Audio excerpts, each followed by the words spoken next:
This game is heating up, folks. Frank squares up like a butcher block on defense. Audie with the fadeaway. She's on fire! Literally, that is. The net has been burned to a crisp.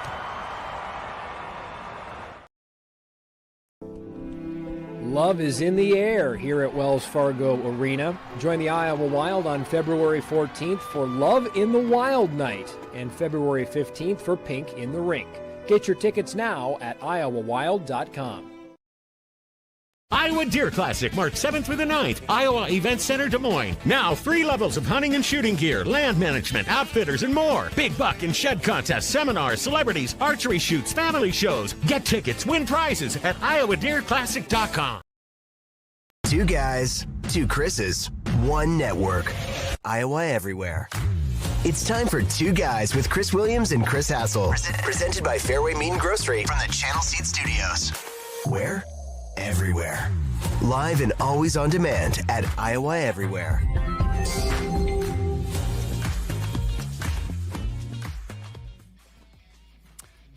What is up? Happy Thursday and welcome to 2 Guys, Chris and Chris here on Iowa Everywhere. We are presented by our friends at Fairway Meat and Grocery. We are live in the Channel Seed Studios with a lot to talk about. My name is Chris Williams, joined as always by Chris Hassel.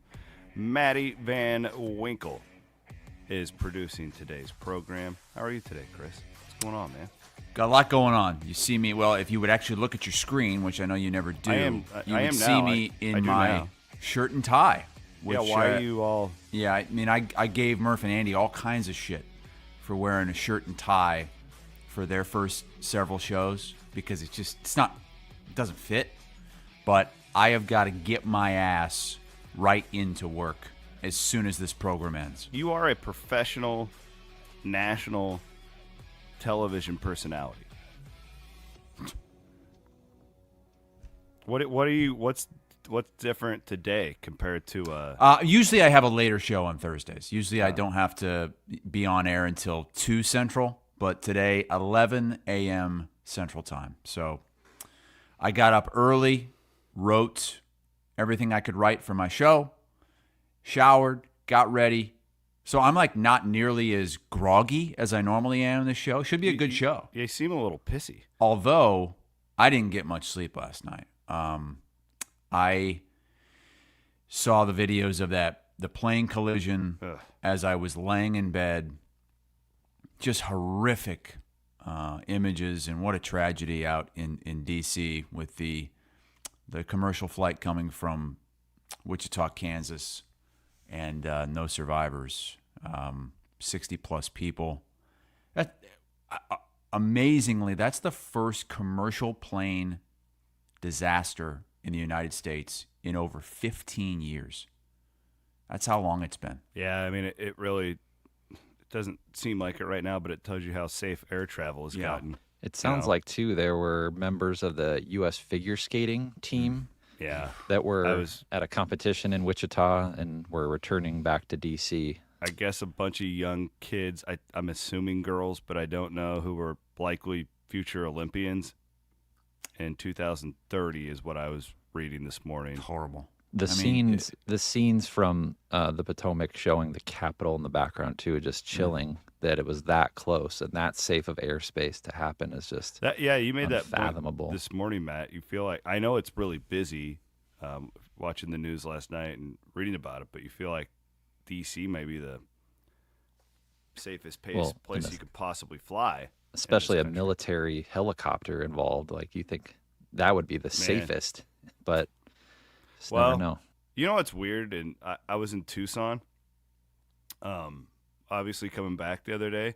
In Tucson's airport, it like startled me. There were just F-16s just taking off and landing all morning when I was there. And then I did a little searching, and I guess it's just like commonplace. You do kind of forget that, military training and stuff like that. Now, in D.C., they thought there for a while. Were you watching the news last night, Chris? They thought they were worried that, like, there was, like, some sort of one of our nation's leaders or a foreign guest or those VIP transports is because that's what those Blackhawks are doing. in that spot. Like it's often like, oh, the defense secretary just landed or whatever. So they were looking into that. But man, doesn't sound like that was the case. No, sounds it wasn't like it was the a case. training operation. Yeah, so that's good. Just horrible. I mean, my God, that commercial flight, that American Airlines flight, they were 15 seconds from being safe on the runway. And just what a tragedy. All right. Well, we will talk about some basketball. Appreciate you all up with us here. We need to bring up the energy now, okay? Well, I've seen a lot of comments from Iowa State fans saying they don't want to hear any more talk about the Arizona game. Well, that's not going to happen. Because it's 3 days ago, so they're just now starting to get over it. I'd like to know where you are mentally, Williams, because you have said that game, the way it went down, was a top 3 nut kick for you in your Iowa State fandom. Oh, definitely in my Iowa State. I have it in my all-time. All-time? Not just Iowa State? I mean, the only I can think of in the moment that were worse was Gary Anderson, 1998. Season ended on that play for the Vikings when he missed the field goal. And then Favre and the whole Adrian Peterson team and that meltdown. Season ended for the Vikings when Favre threw that pick. Orleans. And then the other one would be Blair Walsh. Another season ended for the Vikings when. So this is totally different. Well, but it's regular season.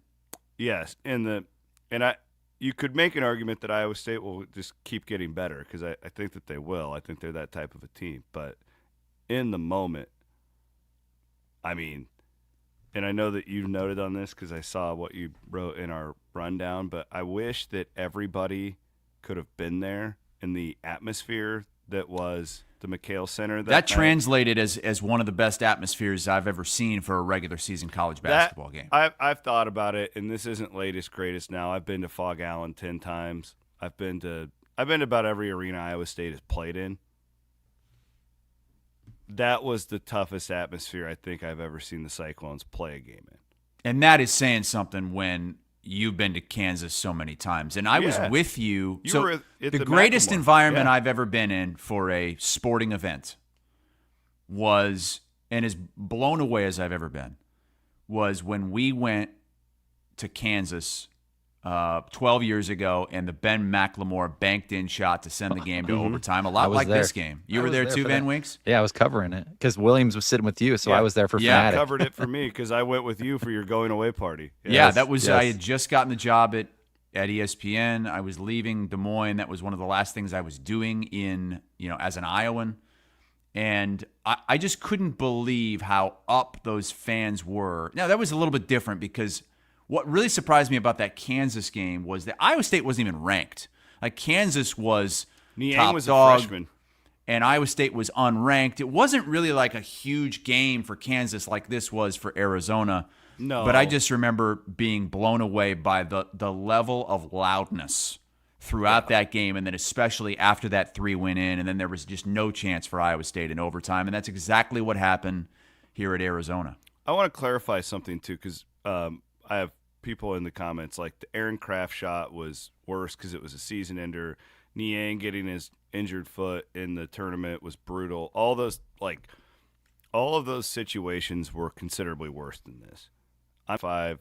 There's all this to play for. You're playing for a number 1 seed, all that stuff. So, yeah, those situations were worse. I'm telling you, and all the Iowa State fans I know who were there are agree. That atmosphere was insane. They didn't sit down. The adults, okay, the students stood up the whole time. The adults did not sit down until the 8 and under in the first half. The entire arena was standing for the first 12 minutes. Every single time Arizona made a shot, the place stood up and went crazy for the ensuing defensive possession where Iowa State had the ball. I can't imagine that Hilton. That was a better atmosphere than I've ever seen Hilton, and I wasn't there. It definitely. It's funny because our buddy Dave Zavolinsky was texting me during the game because he loves this stuff too, and he was asking me where does this rank? This is how I described it to him. Kansas has the the lure of being Kansas, all that stuff. Matt just keeps showing it from different angles. Things. I think this was the Spanish call too. If you want to hear it real quick. Oh yeah, I'd love to. Oh yeah, go back. Let's hear it again. Va a ponerla en circulación. Vamos a ver a quién buscan. Ahí está Bradley, ahí está Kaylen Lowe. Kaylen Lowe de media cancha, tira y Kaylen Lowe dio una canasta de 3 puntos. Impresionante, Kaylen Lowe. That's way better than so. Murph and Andy played the Arizona Wildcats English call, and the guy was like, "And Caleb Love puts it up from half court, and it goes in." And Arizona sends the game to overtime. Caleb Love. I'm starting to sound like Gary Dolphin, but he wasn't excited at all. What? So, real quick. Can you grab Walters' sound? I have not heard Walters' sound to this. I'll see if I can find it. Williams, tell your story though, because Fran Fraschilla got a little heat on this because he had basically given Iowa State the win when Jefferson went to the free throw line, and he felt bad about that. I did hear from Fran later on, and well, it wasn't just Fran that jinxed it. Cyclone Larry jinxed it too. He was already tweeting about the win. Yeah, that it just, again, in the moment, because I'll say this, like, just the pure Iowa Stater in me, I was so proud of the team because that would have been a huge win. And they kept, like, every time, like, Arizona would get on one of those runs and that place would explode, they'd dump it into Jefferson, he'd make a post move and shut everybody up. Like, they responded to everything. They gave up a 16-0 run in the first half, fought back from that. I was so proud of, like, the team. I thought they were so tough. I thought they were mentally stronger. I love how Jones goes 1 of 11, and Keyshawn and Taman are there to pick him up, right? It's all the things we love about this team. There's the depth. And I thought that they played, while it wasn't perfect, and it's usually not with this team. We're starting to learn here. You are who you are on February 1, right? They're going to play some of these rigid games where you're like, oh, I think they could have done better, but then they find a way to win, and they did that in this game. And this guy, you can do the foul or defend thing all night, whatever. Guy hits a miraculous shot. You can't argue that. Like, shot's not going to hit very often. And you did feel like once they went to overtime, it was a bit of a formality at that point that Arizona was going to win the game. But it just, again, in the moment, like the single solitary moment, that was one of the worst sports feelings of my life. And I was surprised to hear Fales on yesterday's Murph and Andy say that this wasn't a crushing loss. It's not a loss he said it's not a loss that's going to be hard to get over with because it was just a lucky shot. I 100% disagree with that because I think those are the hardest ones to get over. When someone does beat you like that, when you lose a game like that, that is, I mean, it takes the wind out of you. It takes the life out of you. And all you need to know if someone's arguing with you about what kind of a gut punch that was, all you need to do is direct them to the slow-mo video ISO of TJ Otzelberger watching that ball go up and go in. When have you ever seen TJ react the way he did? Never. Yeah, I know. I talked about this on my show with Bloom yesterday. My wife she's an Iowa State fan. She's not a sports fan. She's known TJ a long time, and that was her takeaway from the entire game, Chris. The video that you're talking about was TJ's reaction to it and just how rare it was for him to – it's like by giving you no emotion, he showed you all the emotion in the world, right? Like he was stunned. I mean, he legit could not move. He could not believe what he had just seen. And that's where I was with – I didn't hardly sleep on Monday night. Like, and again, like like I truly believe this team will be just fine. They're going to bounce back. We didn't think after Houston won at Kansas that Iowa State was probably going to win the Big 12 outright anyways. I've got a bone to pick with Bloom, by the way, because I heard that show you guys did. That son of a bitch. He threw some strays. Misquoted me. Oh, okay. I mean, you can throw strays all you want, but misquoting me. Bloom said that I tweeted right after the game. So. He claimed that I tweeted that that's going to be the difference between Iowa State getting a 1 and a 2 seed. Did he not say that on your show? In fear of misquoting, That is exactly how he presented it. Okay, all right. That I was saying this was going to be the difference. That's not what I said. I said, quote, could have real one-seed ramifications come March. It could. I Absolutely agree with you. it could. Yeah, I agree with that. Now, but then I said Bloom the same said, thing. I didn't see your tweet because I asked him that without having seen what you had tweeted. Mm-hmm. Yeah, because I thought the same thing. It's like, man, if you're right on that 4th 1 seed, like you're right there. Like it could. Dan Winks, you have the Bloom clip. Sure. If you lose it a couple more, yeah. But we're good. Okay, I want to go down this road because immediately your friend Chris Hassel, love Chris Hassel. Your friend. He doesn't even say his friend. He says your friend. He throws up, that's going to cost Iowa State the number 1 seed. And I was like, I didn't even see I that. did not. Yeah, well, he did. All right, I was like, Ben Winks, pull up my he's tweet. Not Pull up my tweet. And let me say I love this. fact checking. Because then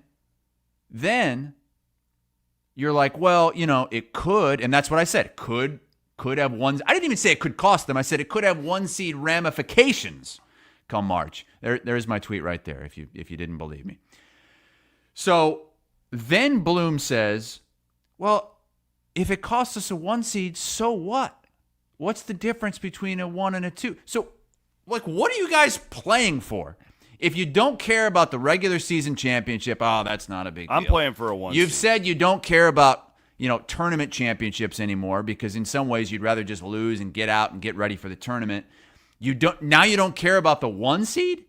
I care about the 1 seed. Lenardi still has Iowa State as a 1 seed. Well, yeah, they are still a 1 seed I feel right like now. I've been very consistent. I wasn't about saying this. that it was that could cost him a 1 seed right now, that it's definitely going to cost him a 1 seed down the road. I'm saying if it's close, and it's a thin. I mean, who are you competing with? I mean, it's like Iowa State, Florida, Tennessee. There's going to be all these teams because you're not going to catch Auburn. You might not catch Houston up there. Duke is up there too. So it might be one spot for that last 1 seed. And if it's between you and some other teams and you're starting to compare things and you lose at Arizona, what if you also lose at Houston and Kansas? This could be the difference in a 1 and a 2. Yeah, I'm not going to argue with that. So, but you will argue with Bloom that there is a difference? Because he's saying basically there's no difference. Yeah, I mean, I think he was going like, if I remember correctly, didn't he go down the road of like the percentages of 2 seeds making the Final Four versus 1 seed? Here's what you have to think about right now. If I'm an Iowa State fan. Got your dad worked up. If I'm an Iowa State fan, I am so this season reminds me of 2000. I'm so scared of dropping to a 2, and you're in the same region as an Auburn, like as a Duke, in Birmingham or whatever. Yes, like and that. you can say all you want about how you should have beaten Auburn. You should have on a neutral floor, but wouldn't you rather not have to deal with Auburn or Duke in your region? Absolutely. And that's possible when you're a 2 seed. Completely agree. Now, Iowa State would have to lose a few more games to fall out of that 1 seed status. But it's really, you're not locked into that 1 by any means. No, they got work to do. And would you say that they maybe, I don't know. I don't know. Can you lose at Kansas and at Houston and still get the 1? I think it's possible if you win every other game. Yeah, that's where I'm at. It's like you're probably going to have to be just about perfect everywhere else. I don't know how much the Big 12 tournament would even matter, although I don't know. I guess it's good for Iowa State now. You want Arizona to keep winning, right? That'd be great if that's like a top 15 team coming into Hilton on probably. And really, Arizona should be. The polls are so bad, Chris. They are so bad. Arizona was favored in the game. What are we doing? I said it on here. I didn't think Iowa State would win this game, and they didn't. But I thought that they had a better chance to win at Fieldhouse than I did at the McHale Center, which, by the way, is incredible. Like I did not in my mind think of how like historic that place was leading up to it until I walked around and talk to I've fans always the heard night great before. things Oh about my that gosh. place, but it's what like an arena. It gets forgotten about. It kind of got buried in the Pac-12 Absolutely. because they played games like this that we wouldn't stay up for. Like that game started at 10:40 Eastern time. It ended at like 1 a.m. here on the East Coast. I went to bed, and my wife thought I was doing something bad. She's like, it's 1:30. Where have you been? I said, the Iowa State game just got over. Talking to Jake from State Farm. And the wife. And she seriously, she did not believe me. Cheated on her. Lute Olson got the hell out of Iowa City and turned that Arizona program into a monster. Oh yeah, what a guy! I just thought that's a cool thing. Like when you got the media passes, you can kind of walk around in the bowels of the signage that's in all the. Oh, it was so cool. I really appreciate it. I loved their fans. Talked to so many Arizona fans who said the same thing. We are so glad to be in a conference where basketball matters. They kept saying it over and over. This is a much better fit for them. Yes. Because that is a basketball school. That's why the loss hurt so bad. It was a crazy shot, but like I'm telling you guys, like, and I'm glad it was looked that way on TV too, because it was maybe the single best atmosphere. So like here's how I would rank them. Kansas has the history. Right, and these people care so much. They're an amazing fan base. They've won all the national titles. You have championship banners. But they're a little bit like, you know, they're the Alabama football fan where they show up and they're like Ole Miss. They're all wearing like collared shirts and ties and all that shit. Iowa State fans are kind of like the blue-collar, redneck, angry basketball fan where they're going to cuss at you and they're going to go crazy and they're brutal on refs. The Arizona fans were somewhere in between where it was like which I loved the fact that they were about to beat the number 3 team and all over the PA, don't charge the floor, stay off the floor, stay off the floor. Like they're just hammering it because they didn't want to be charging the floor. We're Arizona. We don't do that. Does the Big 12 sue teams, fine teams for storming the court like the SEC does? I don't know. Iowa State did it to Kansas last year, so I don't remember.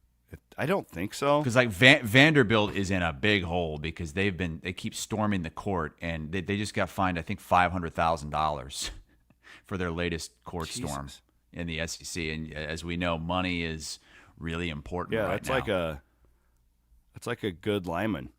I'm not sure how to pronounce your name. Dijonais says he's still interested, or her still interested to hear that Walters clip. Van Winks has told us via the private chat that Iowa State did not post the Walters clip. God, that makes me want to hear it so much more. Usually they just post the highlights, the positive. Isn't there a feed of the whole game? I'll see if I can find it. I know some people. Okay. Freaking horrible. Just horrible.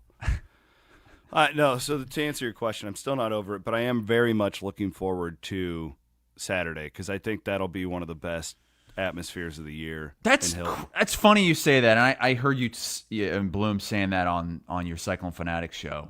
But you know what also pisses me off is that Bloom never says two guys or Chris and Chris. He says, I heard on another podcast. He'll always say that. I was listening to that other podcast. I never picked up on that. Yeah. Interesting. He never says the name. I'll say the name. It's Williams and Bloom. You little bastard. What was I lost my train of thought. What was I trying to say? The Kansas State atmosphere. Oh yeah, Bloom kept saying how great this atmosphere is. It really? It's. I mean, I know the history there. I know that it was great last year, but Kansas State was a lot better last year. They were coming off Elite Eight. Yeah, I don't think it has anything to do with how good Kansas State is. You're coming off a heartbreaking loss. You're going to be a heavy favorite. Is it really going to be that great of an atmosphere? Saturday afternoon, Tang. Like compared to what? Like it'll be like the Kansas atmosphere. It'll be like what? No, this will be like an Iowa atmosphere. Angry. What? Yeah. Really? Yeah, I think so. Yeah. You could probably you'll probably hear the loudest boo when Tang walks on the court. I agree. It has nothing to do with Tyrese Hunter, maybe. Similar. Yeah, I remember the Tyrese Hunter one was great. And Bohannon and Tyrese Hunter and Tang. He's Bill right Self. there with those guys. Bill Self, but that's a respect one more than anything. They respect Bill Self. There's no respect for Jerome Tang. Can't wait to see Cyclone Jim Carrey's antics. Hey, Matt, see if you can pull it up. If not, I can send it to you. When Jerome Tang called Tame and Lipsy a flopper at the Big 12 tournament last year. Was it Taman Taman got called for a flop against Arizona. Yeah, that's a bullshit call, by the way. Oh, so Tang's going to be watching that tape. Oh my God, that was a terrible call. I agree. And Fran Fraschilla said the same thing. I mean, come on. What in the hell was that? Yeah, that was. I actually thought Iowa State got a really positive whistle for the most part in that game for being on the road in an arena like that. But that was a fucking horrible call.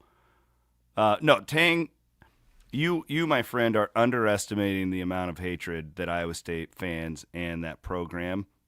I'm assuming they have not forgotten about being called cheaters. Well, that's great right for you guys because Connor you need Stallions. it in this game. They need, the crowd will pick this team up, and Tang, for what it's worth, they're playing better. They've won 3 in a row. They killed Oklahoma State last night, who's not 2 in a row, I believe. 2 in a row. I think they've won because they beat West Virginia before that. Yeah, so they're feeling okay about themselves. Think they got a little bit of a chance. But this will be this isn't a Kansas game. This isn't a Houston game. This is like when Iowa comes to town and you just despise Fran McCaffrey and you're just going nuts. That's what this atmosphere will be like on Saturday. Promise That's you. Quite the picture there of TJ shaking hands with Tang. That must have been before. Yeah, that Tang definitely called him a before. cheater. Yeah, last year and accused him of having people behind the bench videotaping, which was completely false, by the way. No apologies. It was Tang said called Lipsy a flopper after the Big 12 tournament game. Yeah. And his teammates love him.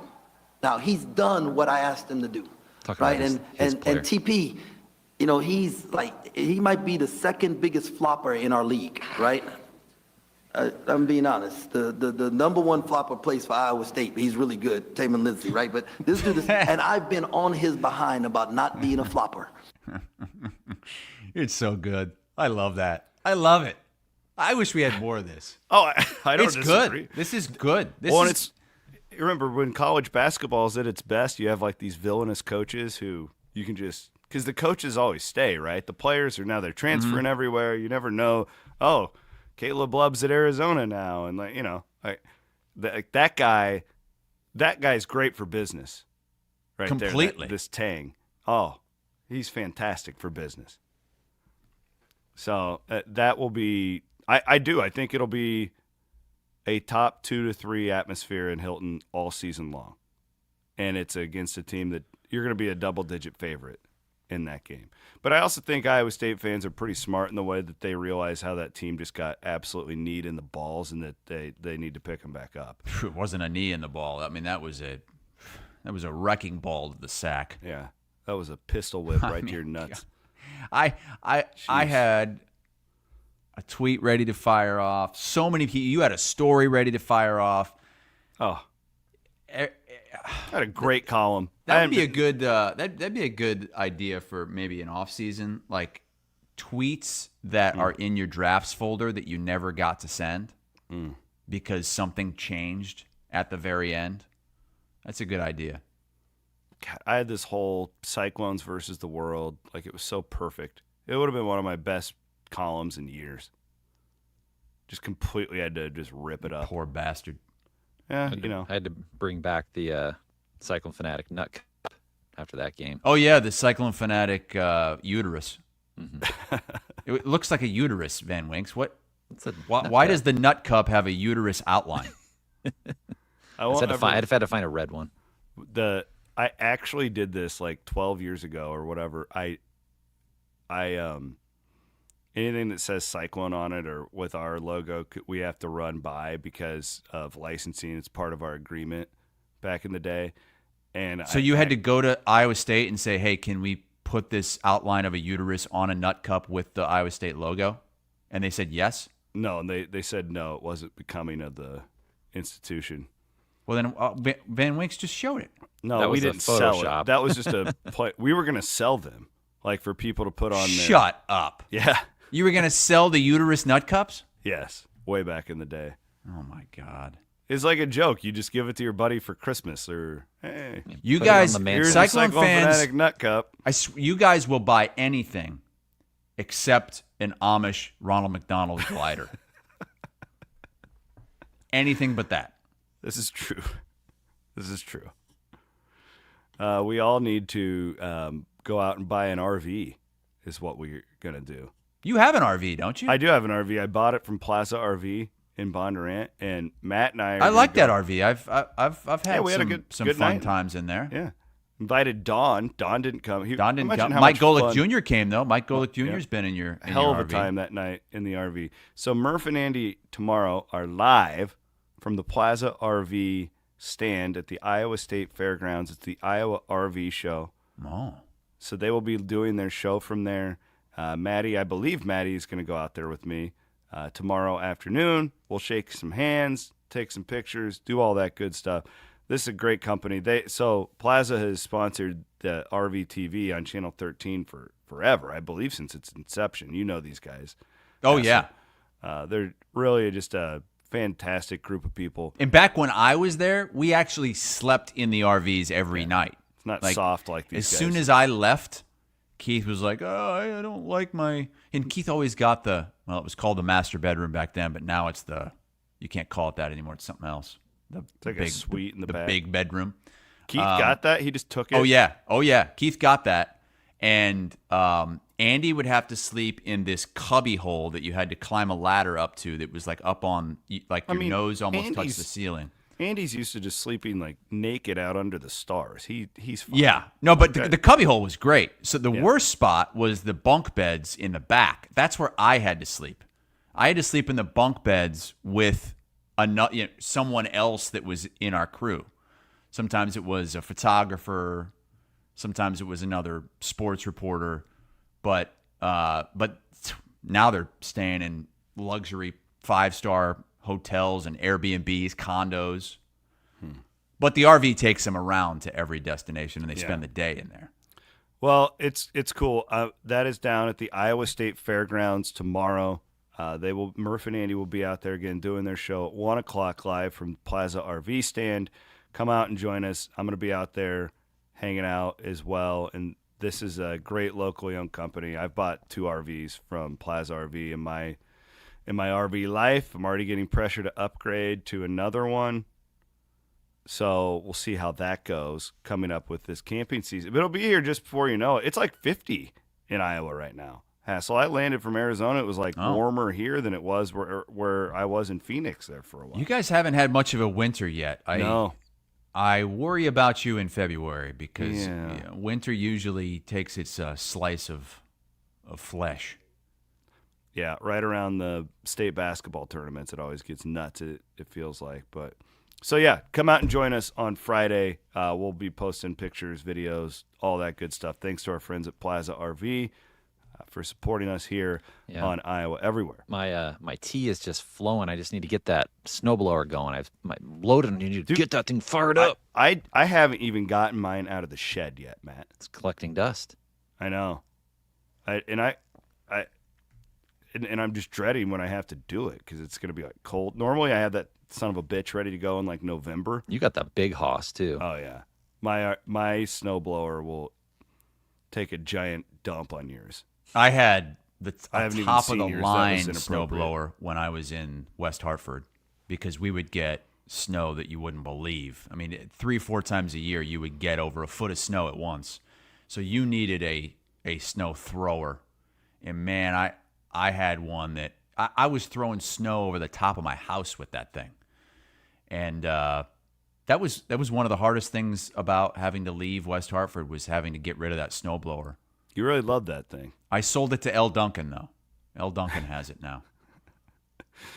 Also want to thank our friends at Freedom Tire. So when it starts to get shitty out, you're not going to want to have shitty tires. I've been doing the same pitch for a while now, but it is going to get awful. At some point, the weather is going to be terrible here in the state of Iowa, and the last thing you want is a bald tire. It's bad enough to have a bald head. when it's that cold. You don't want a bald tire. Your head looks like the middle of that Freedom Tire logo with the tire in it. Thank you. The bald tire head. They also service vehicles, so you can just start supporting one of our great partners and take your vehicle in for service at Freedom Tire. They have locations all over the Des Moines Metro, also one up in Ames. Boy, what the hell? I didn't. I saw about 30 minutes of the Iowa game. That was 30 minutes too much. Well, I was having dinner before going to the McHale Center. God, this feels like so long ago. This was Monday night. This was before the Iowa State game. We won't spend too much time on this because we want to look ahead with Iowa. But was it just the same thing? Like what was your analysis? For the most part, the same shit that always happens on the road. They just get run off the floor. The defense. The crazy thing is the defense wasn't as bad as it had been in previous games, but the offense isn't there. Like Josh Dix has totally disappeared the last few games. He's not doing anything. Riley Mulvey is all of a sudden getting significant minutes every night. If Riley Mulvey is getting significant minutes, that's really all you need to know. I mean, that just begs the Seinfeld reference, right? Mulva? Poor kid. He's probably been getting that his whole life. Mulva or Mulvey. So I'm starting to wonder if Iowa is in danger of missing the Big Ten tournament. Did you know that was the thing? I didn't until you pointed it out. So only the top 15 teams in the conference, because the Big Ten is so big now with 18 teams, only the top 15 make the Big Ten tournament. And on the surface, it sounds kind of crazy. Like when Iowa finishing outside the top 15, like that's never happened really under Fran. They're 4-6 right now. They are tied for 12th place. So if it ended right now, they'd be in. They're a game clear of teams like Minnesota, Northwestern that are in real danger. Nebraska might not make it. Washington probably isn't going to make it. But when you look at Iowa's remaining schedule, Williams, there aren't many games where you're like, yeah, they'll win that one. I would venture to say that of their 10 remaining games, they're probably only going to be favored in one at this point, and that's at home February 22nd against Washington. Correct. I did a little math last night. Did you really? Hear it? Yes. Yes. So here's a note. As it stands right now, and this changes, but 9 of their next 10 games, so the last 10 games, 9 of them are quad 1 games. Mm-hmm. So it's good in the sense that you have opportunities to turn this around. Iowa is 0-7 in quad 1 games this season. Okay.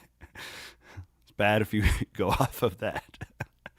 Iowa will only be favored at home against Washington. So correct, they'll be about a 7-point favorite in that game, 6-7-point favorite.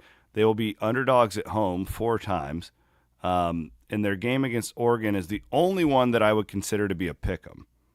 So they'll be a 1-point favorite, 1-point underdog either way against Oregon at home. Right now they would be a slight dog. Best they would be as a pick. But they're going to be a dog by 3.5 points or more in every other game the rest of the way. Which is, makes it tough. And Iowa hasn't exactly played a tough schedule to this point. Like now, this is now getting into the tough part of their schedule. Yeah, they needed to do what they needed to do prior to now. Yeah. They have not played a ranked team. They haven't played a ranked team other than Iowa State all season. But in the Big Ten, no team they've played was ranked at the time. I think Wisconsin's probably ranked now, but not at the time. And now 5 of their last 10 games are teams currently ranked.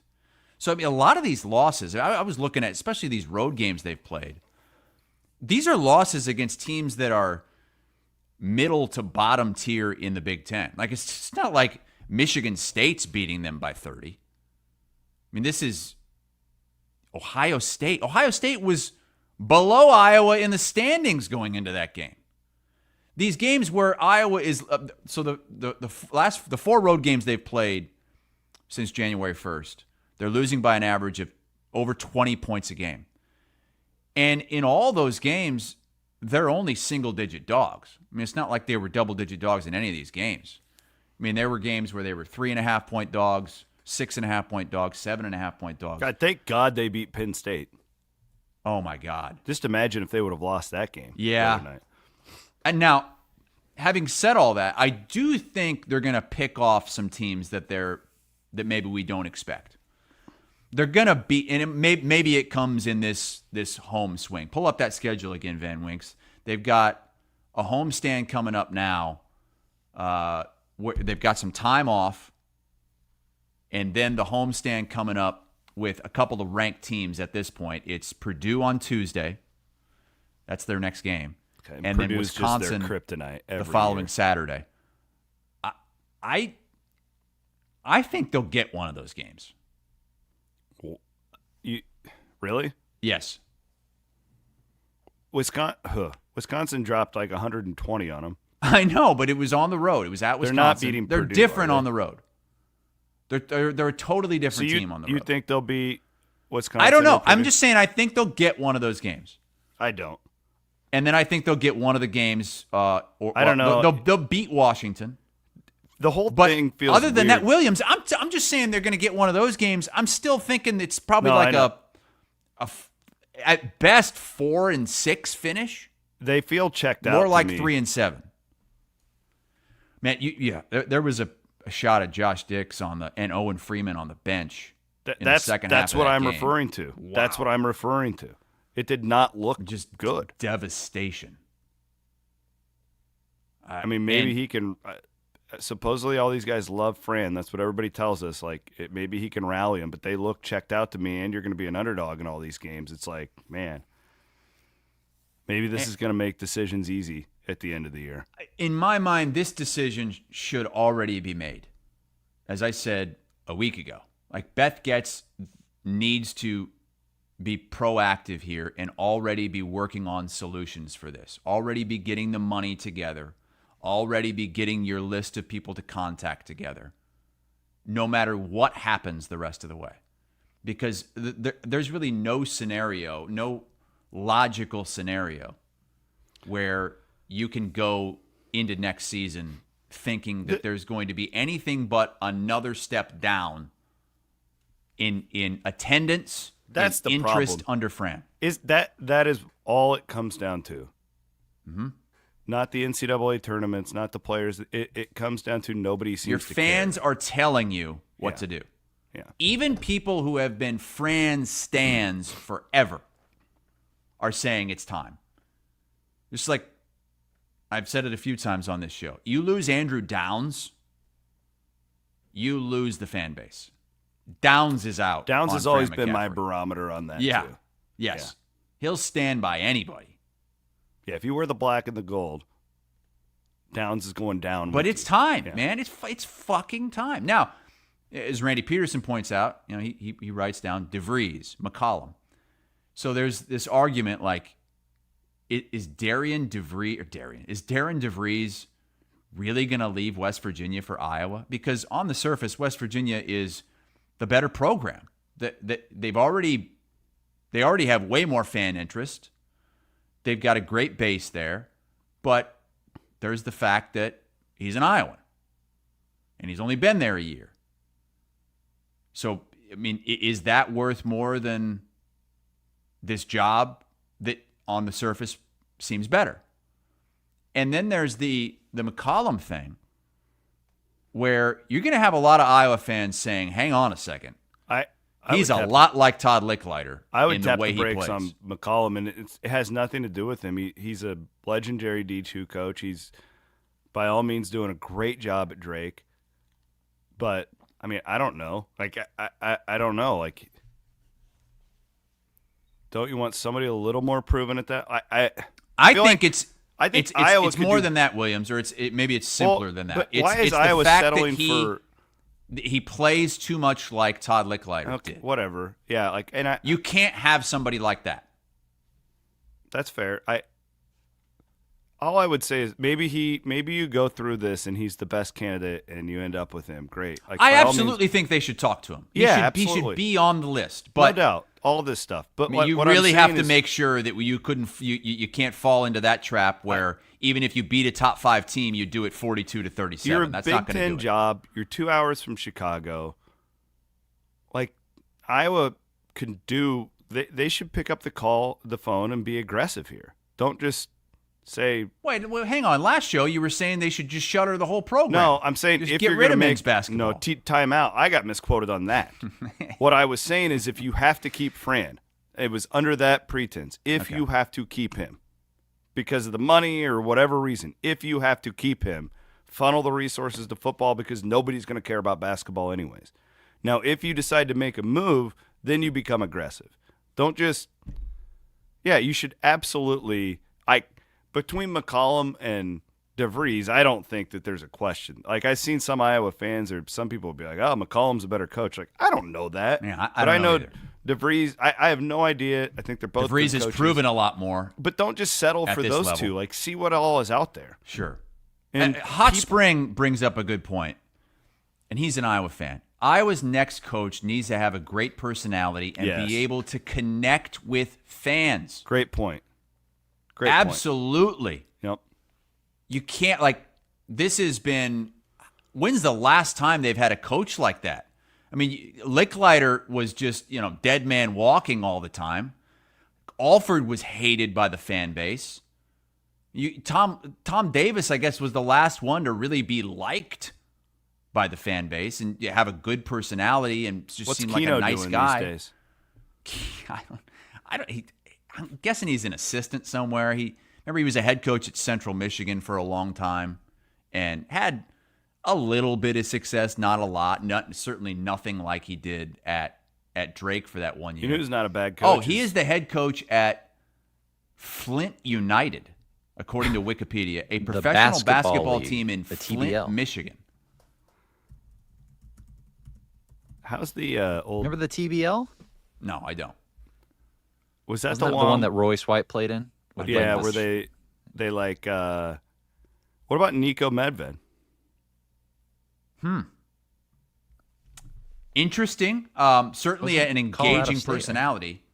But but Nico, I mean, if he has one good season at Iowa, he's kind of a hopper. Jump into the next like he did at Drake. I don't know, just throwing out ideas. Now he's a guy. He's an engaging guy, likable guy, good coach.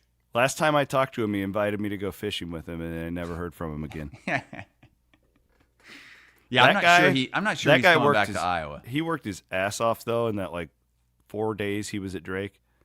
They played in the CBI or whatever one of those tournaments are. They hosted it. It was they had an 11 o'clock game on a Thursday afternoon or whatever it was, and he came to a bar to be on with me and Ross after the game. You're talking about Nico Medved? Yeah, he got done with the game. Drake won. It was one of those low-tier postseason tournaments, and he drove to the bar and came and did a remote with us. That guy was he was a hard worker. But I don't know. I guess my point here is, I think the regional aspect of all this is less important than it used to be because of NIL and the days of when Fran started, he had a lot of success because he was just getting all these Iowa kids, and then they would stay, and then he'd develop them, and they would go to tournaments. I just don't think it's as important as it was even 5 years ago. You don't think what's as important? The regional aspect of all this. Get a coach who can freaking just bring in dudes, and you have to have some money to do that. But tell me there will be coaches who will be interested in this job. But there has to be the support from the program, from Beth Getz. She's going to have to prove that during the interview process, that they're going to put money behind this thing. Yeah. And that's hard to do when there's 5,000 people showing up for your Big Ten games, right? That's a difficult task. So that's what a lot of these coaches are going for now, Chris. You know this. It's less about what you're going to pay them and more what are you giving to NIL? And I think that's going to scare some people off to see what's going on in Iowa. It probably will. Yeah. All right. Let's give a shout out to our friends at Game Day Men's Health. The Game Day Men's Health. So, Colin, I'm a little bit concerned for Murph's son. I'm not even going to lie. He's got this fight coming up. Yeah, what is going on? So I saw the guy he's fighting. And I can't believe Keith would let his son put himself in harm's way like this. So I spent the whole weekend with Colin, and I really, really like him. He's a fine young man. I got him 2 sponsors. I'm his agent for this fight. Mm-hmm. I got him Game Day Men's Health. And so Kelderman, right? In Kelderman Manufacturing. He's going to wear the K as he walks out to the ring. Wear the K? Yeah, the Kelderman K. Like around his neck? Yeah, Kelderman. No, we're going to get him like a robe, a Kelderman Manufacturing robe. So I saw this guy. I'm going to get it from Colin. Those boxing deals at the bars where you punch it and it tells you how much oomph is behind it. Uh-huh. And I saw, here's the good news. Colin's opponent's out drinking with his friends. Colin's drinking the Diet Coke the whole time. Yeah, Colin doesn't drink. Yeah, he is. Colin is locked in. So this is me and Colin out there. He's in training. Great shape. I was about 15 beers in as we were training. This 916 record. Let's see if we can do it right here. Yeah, look at this. He's got a good punch too. I saw this video. Not bad. He smoked that thing. Oh yeah. You said 916 was the record. He got to 878. That was the record, yeah. But so I'm putting it out there is I saw the guy he's fighting, and while I think Colin is the more mature fighter here, I think he's got his head down. This guy is a monster. He is absolutely massive. I don't know. He's got the reach advantage. They're not even in the same weight class? No, they're heavyweights. It's the main event. Colin is fighting in the main event. Jesus. Chris. So the good thing is we got Game Day Men's Health behind him. We're getting him some supplements. He cannot have any more tea. It's not safe for a kid that age to be pumping tea into his body. We're not trying to kill him. When is this fight? March 1st. Yeah. I cannot. This needs to be like the Seinfeld episode where Kramer tries to save little Jerry from going in and getting his ass kicked and killed in that cockfighting pit. Keith needs to save his son. Will you go with me on March 1st? Probably not. Well, I don't want to be witness to this. Are you kidding me? This is going to be the worst thing that's ever happened to the Murphy family. Man. It's not going to be good. What time is it? Oh. Overtime. Pardon our progress, but we've been busy building a better Wild Rose for you.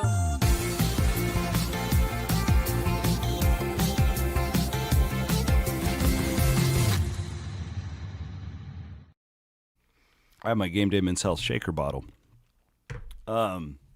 Get out to Wild Rose Casino. Matt, pull up some of those concerts that we got coming up, if you don't mind. I know you got that pulled up for it, but we appreciate Wild Rose Casinos for all of their support that they've given us. And this was great because they did this for the fans. Y'all wanted longer shows on Thursday, and you got it. Cole brings up a good point, though. Don't think I want to hear OT ever again. Still too soon. Can we call it something else? Obviously an Iowa State fan. Oh, Lord. Who do we have coming up, Matt? Looks like John Caparulo. Oh, nice. Comedian. Funny son of a gun. That's coming up on the 15th. Yeah, so he's going to be at Emmitsburg on the 15th and Jefferson on the 14th. So awesome. Oh, a little Valentine's Day humor for you up in Jefferson. I had to bitch about a couple of things here. I'm just. Oh, hey, did you know that I found out at work that you really can't be saying that anymore? Why? Like if I was like, yeah, Williams has been bitching all day about that. Like that is, you're not supposed to say that anymore. Why? People take because I know you're not supposed to call somebody a B. Right. I knew that too. When did you turn woke on me? I'm just trying to save people's jobs. That's all. Look, I don't get it. I've seen that John Caparulo. He's hilarious. I was told by a couple of people that I'm friends with, like that's something that you shouldn't say. No shit. Anymore. is so and so has been like I would never say that about like a woman, but like my little producer Noah, he's like 5'3", but he's super loud. Guy? We don't know what. No, but he's super loud like this. He's got this huge voice. He's like Bloom. I said something about, he's been bitching all day about having to do such and such. And it was like, can't do it. Really? Take it out. To look anyway, into that. what do you want to be about? I've been wanting to talk about this for months. Every time I travel, we have a major problem with tipping in this country. Oh my God, don't even get me going with this. So it all starts. I'm heading on my excursion from Tempe to Tucson, where I'm gonna go through all these Indian reservations and do all this stuff, and I need some waters, some Red Bulls to get me through the day. Mm-hmm. And I stopped at like a Walgreens on the way and whatever. And this woman, so there's a line, there's like 4 people behind me. And this is just Walgreens. And she goes, "Sir, would you like to buy candy for our veterans overseas?" No. How the hell do I know that you're going to give that piece of that? So you're telling me that Twix bar is going to be shipped to wherever? I don't believe you. I don't believe you, woman.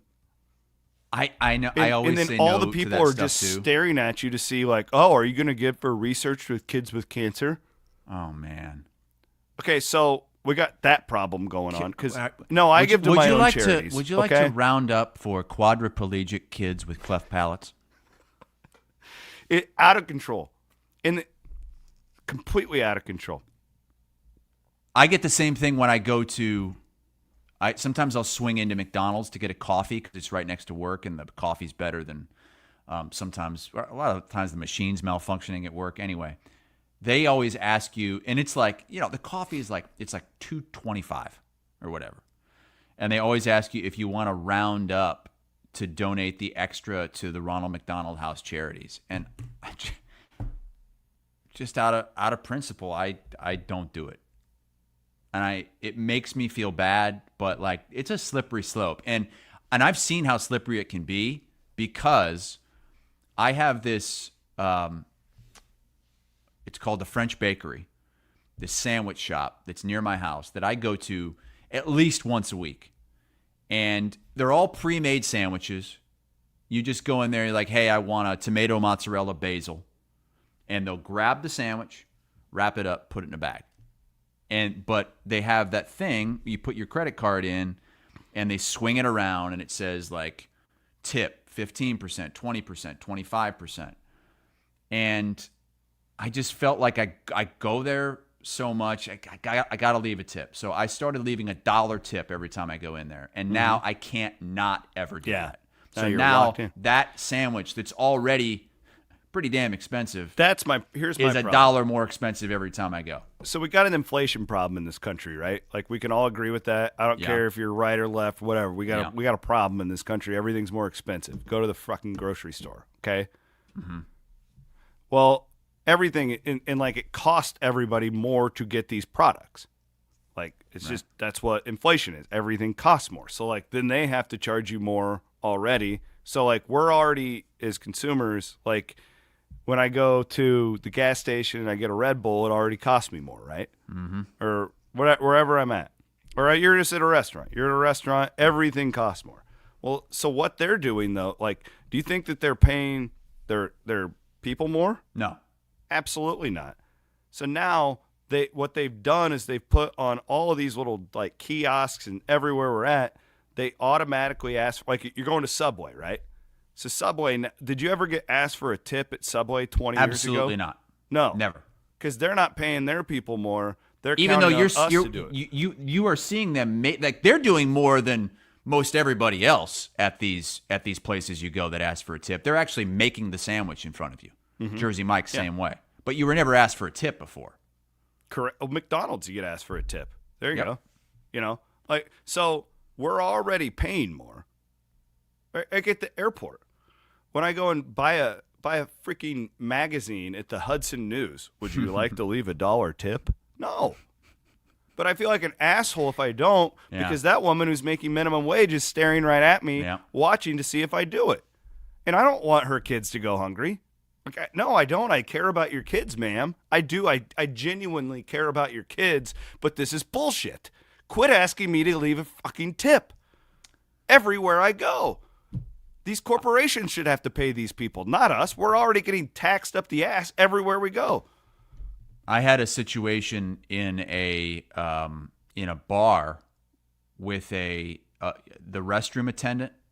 And you know how I hate the restroom attendants because it's awkward, and I feel like you have to, even if I won't do it anymore. All the guy does is like he gets in your way and he puts soap on your hand with shit, and then gives you the paper towel. Like, leave me alone. But then when they do that, I feel like I've got to leave something. So I went in to the restroom. This was a few weeks ago, and they had like gum and all kinds of other stuff in the basket, and so I grabbed some gum and I left a $5 bill as a tip. Oh. Well, okay, so I'm about ready to leave, but you know what? I want another piece of gum, so I go back into the bathroom. Mm-hmm. Oh no! And go to grab a piece of gum, and he grabs my hand and points. Doesn't say anything, points to the tip jar. So then I had to give him another $5 bill for my second piece of gum. Like, I already gave him $5. Did you tell him that?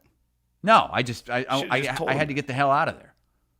I mean, you should have just said, dude, I already left you $5 for one piece of gum. Let me get a second. You know what else I've noticed? Because I do Uber Eats a lot, which is like, what do you guys do in Iowa? It's like Grubhub, or what do you do when they deliver the food? DoorDash. I think that's the thing you guys do a lot. So I do Uber Eats, and what I've noticed is that it's not all the time, but every now and then you'll order something and they won't let you tip 20%. Like, that's not an option. It'll be 19%, 23%, 29%, 34%. 34%. But what they're doing now, every now and then, is they won't put percentages. It'll say tip $6, tip $8, tip $10, and because the $6 is like 30%.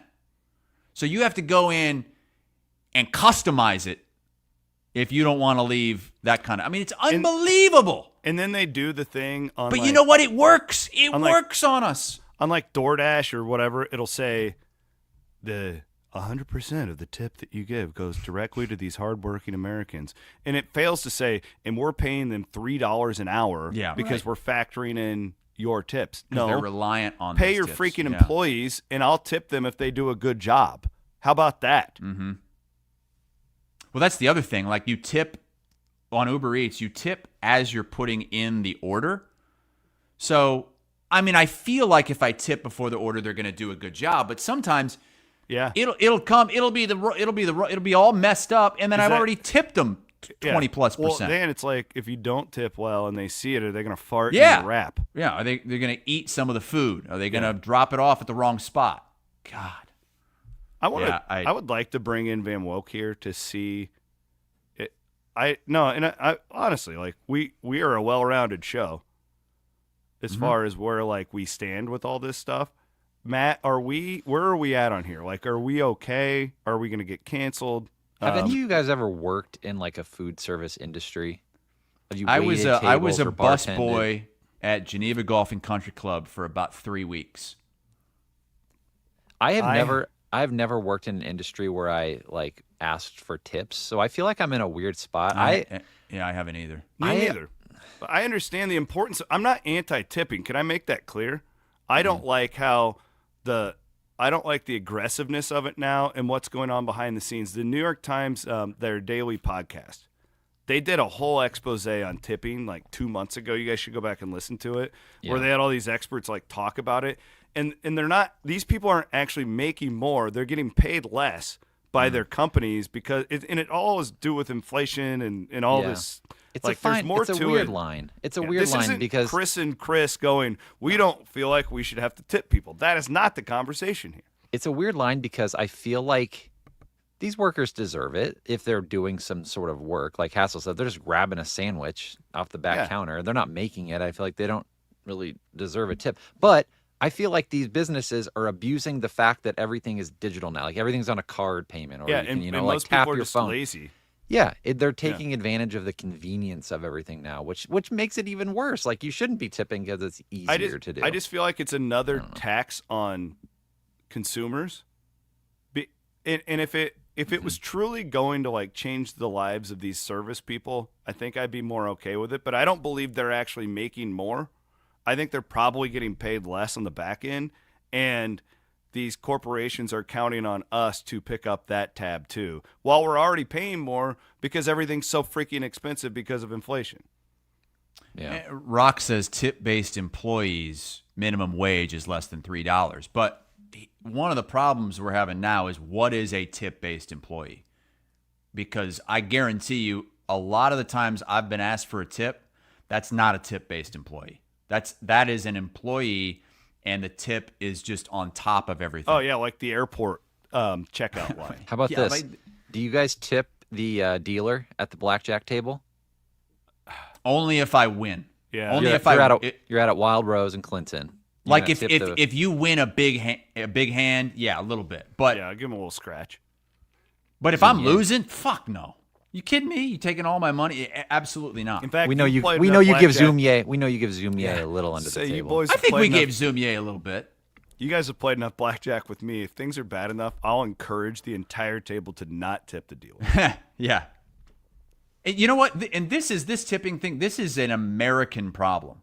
Because you travel outside of this country, and not only are tips not really expected that much, they don't want they go above and beyond for Americans compared to people from other countries that don't tip, because Americans will tip them, and they're like, oh my God, this is amazing.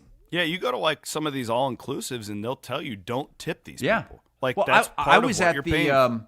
I was at the TGL event a couple of weeks ago, and we had the privilege of being in like a really nice spot at this the golf event, the indoor golf simulator thing, and there were people there making drinks, like making cocktails. There was no tip jar. There was no possible way you could tip anybody, because they were clearly being paid a fair and decent amount of money by the people who hired them. That's my point. I'm already paying more for this burrito at Pancheros or whatever, right? Like, okay, so then I got another problem here. Oh, good. Bring it on.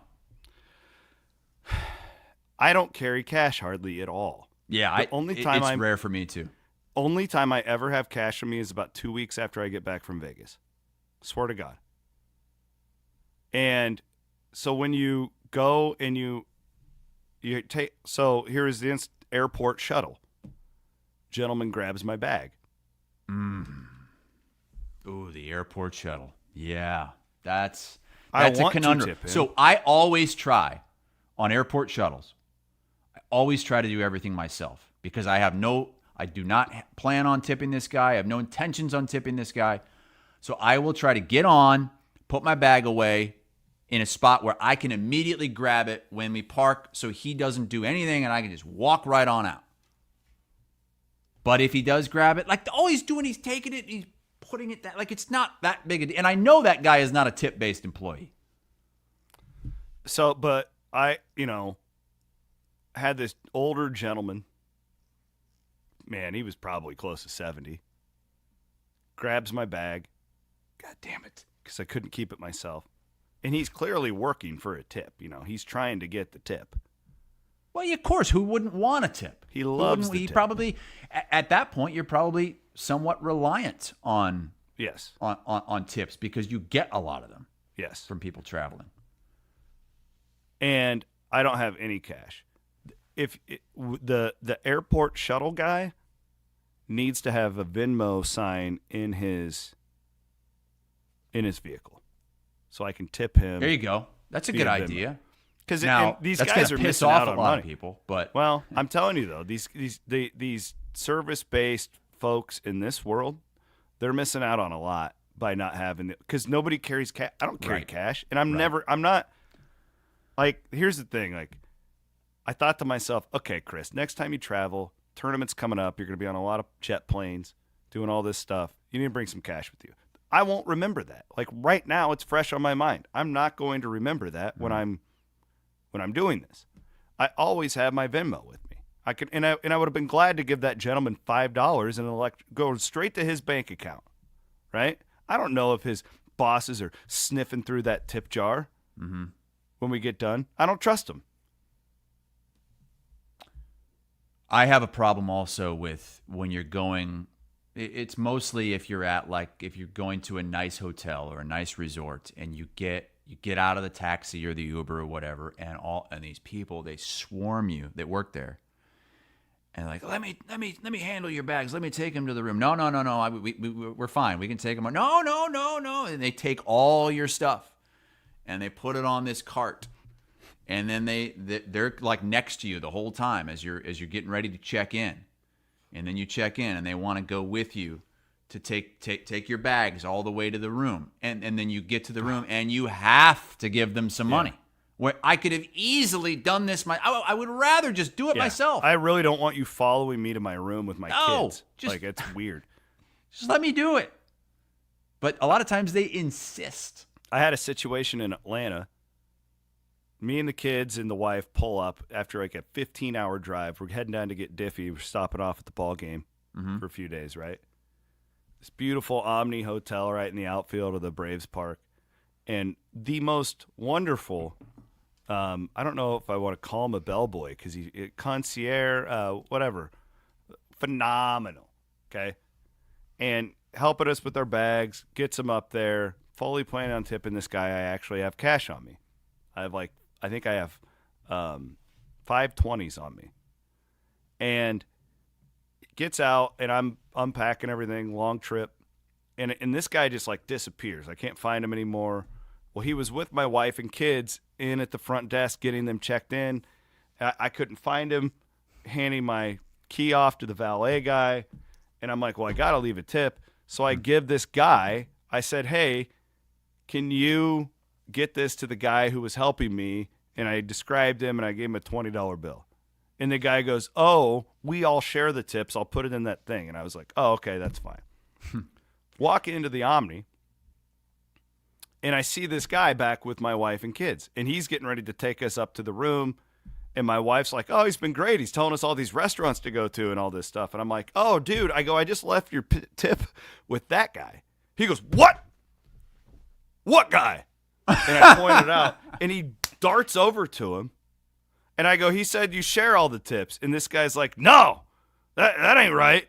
No. Oh, my God. So then I gave this guy like a really good tip. I think I gave him like $40 because I felt so bad. So I'm out. So you ended up, my God. Because my wife is like nudging me, and if it were up to my wife, we would just tip everybody $100 all the time. Like, because she's just like, oh, they don't make much. We got to do it. I thank you because I have needed to get this off of my chest for a really long time. Yeah, for a really long time. I had a horrible situation. And one more story, and then we got to cheers to the weekend so I can get out of here. But I had a horrible situation. My worst tipping experience ever, actually, ironically, happened in another country after I just talked about how this is an American problem. But I'm sure these people knew that we were Americans. We were in Italy, and we were getting off some kind of shuttle, and there's like a little bit of a walk to, I don't know if it was a train station, or I think it was a train station. And we had our suitcases because we were going to be traveling to a different city on the train. And this mother effer comes up, takes the bag out of my hand, takes it out of my hand. I said, no. It's okay. Takes the suitcase out of my wife's hand. Walks it over this bridge. Took about 30 seconds. And then says, $20. And I was like, I didn't want you to do that anyway. I could easily have done that myself, but I reluctantly gave him the $20 or 20 euros. And then he goes, no, for each bag. And I said, you're not getting any more. Get the hell out of here. Scram. I was so pissed. God, I was so pissed. But they make all kinds of money doing that crap all the time. Yeah, you're right about the freaking bathroom guy. That reminds me of that, though, because that one he's just staring right at, and he's already sprayed you. And he's waiting, especially if you're the only, if it's not a really busy place, he's waiting. He just can't wait for you to get done pissing. Just can't wait. He's gearing up. He's ready. He's got that soap. He's got that selling paper condoms towel for $15 in there. Hey, you want some mouthwash? Here, I'll put some mouthwash down your throat for you. Anyway, do the cheers to the weekend, then I gotta go. Let's go. Cheers to the freaking weekend. Let's raise our glass of Steeple Ridge bourbon. NASCAR, let's go. The Busch Clash is on Sunday night. Under the lights, gonna do some betting. Me and my daughter Elise are fired up to watch it. I cannot freaking wait. And Jerome Tang's return to Hilton Coliseum. I can't wait for this. That's weekend. good. It's going to be a great weekend. What about you? I don't know. My wife's leaving, so I'm going to be alone with. Oh no, you're going to have to cook. Well, I'm definitely not cooking, but I'm probably going to have to do some of those Uber Eats tips. Sorry, I've got nothing to cheers to. It's I'm all alone. Hey, can I give a cheers to Van Wink's? Yeah. Classic airport pickup for me. Van Wink's picked you up from the airport? Picked me up from the airport. And not only that, he had a Red Bull waiting for me in That's almost as good as when you picked me up from the Des Moines airport and you had a beer waiting for me in the car. They should have had a bottle of Steeple Ridge for you to pound after the week you had. God bless you, Maddie. I got you. Thank you, brother. Yep. Appreciate you. Cheers, what are you everyone. doing this? Oh, and we got Isley's birthday party. Yeah, my daughter turned 6 this week. Happy birthday, Yeah. Isley. Happy birthday. Appreciate y'all. Thanks for watching. Hassel's got to get to work. Big television star. Thanks to our presenting sponsor, Fairway Meat and Grocery and the Channel Seed Studios. We'll be back on Monday.